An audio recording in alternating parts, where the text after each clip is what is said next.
بسم اللہ الرحمن الرحیم۔ انسان کی روح کی اصل کیفیت غم ہے اور خوشی ایک عارضی شے ہے۔ تعلق بھی رزق کی طرح ہوتا ہے، بدنیتی آ جائے تو برکت ختم ہو جاتی ہے۔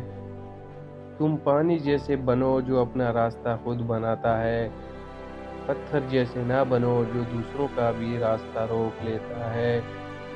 اپنی غلطی کا اعتراف کر لینا ایک بہترین خصوصیت ہے، اس سے نفس میں عاجزی پروان چڑھتی ہے اور تکبر کمزور ہوتا ہے۔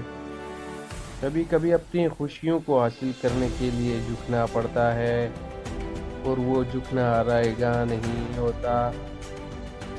فرمان حضرت علی ہے، خدا سے مانگنا شجاعت ہے، اگر دے تو رحمت اور نہ دے تو حکمت۔ مخلوق سے مانگنا ذلت ہے، اگر دے تو احسان، اگر نہ دے تو شرمندگی۔ سننے والا سن کر، دیکھنے والا دیکھ کر اور سہنے والا سہ کر جب خاموش ہو جائے تو سمجھ لینا کہ اب اس کا معاملہ اللہ کی عدالت میں پہنچ گیا ہے۔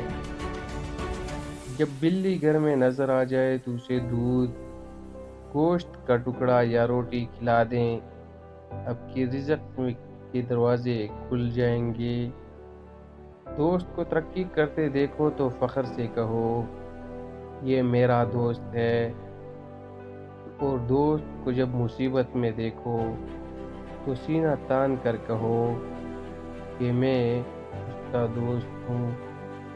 اپنے جسم کے وقار کے لیے اپنا رو اونچا رکھیں، اور اپنی ذات کے وقار کے لیے اپنی نظر اور لہجہ ہمیشہ نیچے رکھیں۔ کسی کی تہجد بھی کام نہیں آتی، اور کسی کی قضا بھی قبول ہو جاتی ہے۔